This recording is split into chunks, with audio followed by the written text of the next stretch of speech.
É, o que me parece ser uma história de vingança.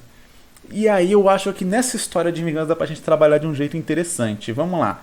Você tem o Lucaro tinha o pai que tinha uma espada fodona, não sei como é que esse pai com a espada fodona foi morto, né, mas espada mais poderosa do universo. Eu acho esses lances de mais poderoso do universo muito exagerado.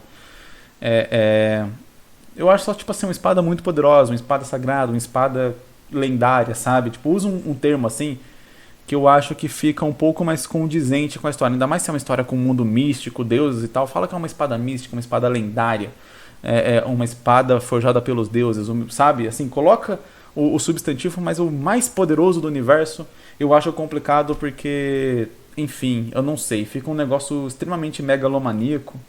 E dá a impressão, quando você fala a espada mais poderosa do universo, dá a impressão que com um golpe ele vai matar qualquer deus. E aí, se for assim, não tem motivo para o pai do cara ter morrido, a não ser que ele não estivesse empunhando essa espada na hora ou algo do tipo. Ou não teria motivo para o pai do Lucaro não ser o deus supremo que governa a Terra, sabe? Enfim, é só um negócio ali de terminologia de acordo com o que o leitor vai interpretar quando você chamar aquilo de algum jeito. É que nem o Dragon Ball, que toda hora tem alguém mais forte do universo. Que aí, se você é o mais forte do universo, não tem como ter um mais forte do universo, sabe? Você escala o poder num nível absurdo que começa a parar de fazer sentido as denominações. Então é importante tomar cuidado com a denominação que você vai dar para alguma coisa na história, para depois você poder continuar construindo a sua história sem que aquela denominação te atrapalhe futuramente. Mas vamos lá. Dentro disso que eu estou falando, vamos estabelecer como a espada só pode ser utilizada por alguém que tem um coração cheio de bondade. Isso para mim foi um ponto muito interessante colocado na história, porque ela é uma espada, ou seja, ela é feita para matar. Espada é feita para matar. Não tem outra função. A espada é feita para matar. Só que é por alguém que tem muita bondade. Então vamos lá. O pai do Lucaro foi morto porque ele, sei lá, ele foi traído ali pelo irmão dele e ele não usou a espada no irmão porque, obviamente, ele tinha um coração cheio de bondade e ele jamais seria capaz de matar alguém da família dele, mesmo que esse alguém estivesse fazendo algo errado. Mas o algo errado era contra ele mesmo, não era contra outra pessoa, senão talvez ele se veria obrigado a proteger o inocente ou coisa do tipo, né? Sei lá, se o tio fosse matar o próprio Lucaro, por exemplo. Então dá pra tentar entender essa parte. Ele não usou a espada por causa disso. A espada ficou pro Lucaro, talvez porque de alguma forma ela rejeitou o tio. Por que o tio não roubou a espada? Por que o tio matou o pai do Lucaro? Isso são perguntas que o leitor vai se fazer e que o autor tem que responder ao longo da história, né? Você tem que entender essa motivação e tudo mais e como que isso funciona. Agora a parte que eu achei interessante, o Lucaro vai buscar vingança. O processo de vingança, ninguém que busca vingança é uma pessoa boazinha, né? O processo de vingança ele vai afundando a pessoa num sentimento ruim. A vingança é um sentimento ruim e quando você se entrega a um sentimento ruim, isso vai trazendo outros sentimentos ruins, né? A vingança ela é gerada por raiva, ódio, ressentimento, sei lá, arrependimento, vários sentimentos ruins misturados que vão alimentando essa vingança, o que vai tornando realmente o Lucaro num vilão da história, né? Num possível vilão, um anti-herói para vilão mesmo. Ele mesmo fala aqui, né? Spoiler, o protagonista em uma certa hora irá se tornar do mal.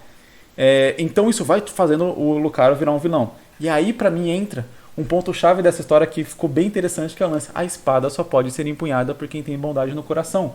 Quem quer vingança não tem bondade no coração. Logo, o Lucaro não consegue usar a espada.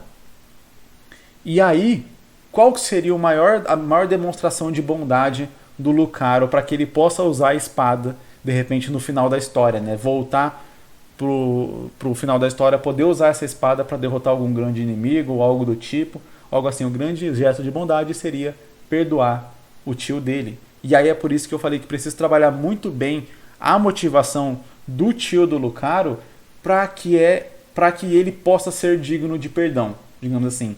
Para que o leitor, quando o Lucaro perdoar o tio dele, e aí no momento que ele perdoa, ele se livrou daquele sentimento de vingança. Se livrando do sentimento de vingança, ele volta a ter bondade no coração, porque era aquele sentimento que estava fazendo ele se tornar mal. E aí, a partir do momento que ele tem a bondade no coração, ele consegue empunhar a espada do pai dele. Fica um ciclo fechado, cara, perfeito, bonito. Mas daí, vamos voltar aqui pro vilão da história, que é o tio dele.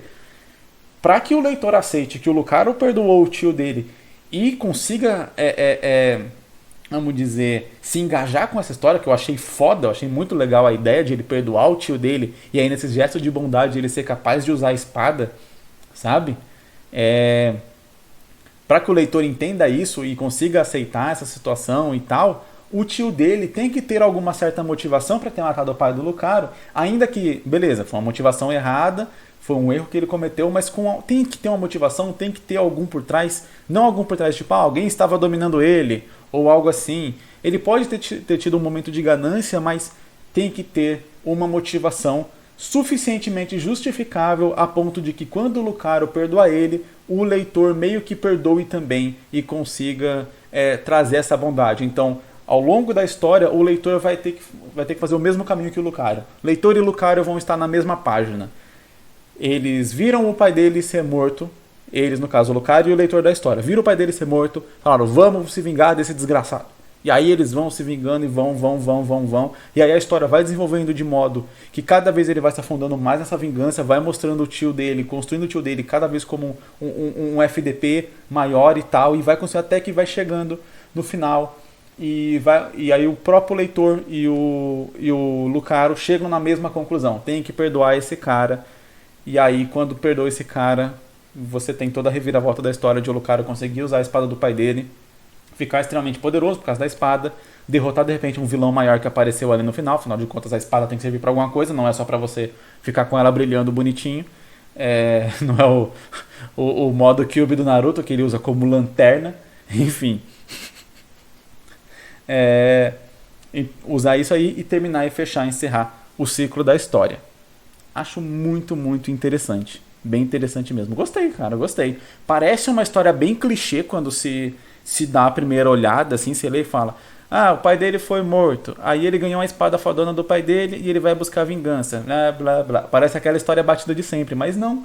Dá pra trabalhar ela de um jeito muito diferente, realmente, das histórias padrão, que parece ser padrão, só que você vai acompanhando e faz esse... Cara, eu achei bem legal mesmo. Achei bem legal, de verdade, de verdade. É um clichê com reviravolta que foge do clichê. O próprio autor aqui comenta que não iria ter os clichês shonen.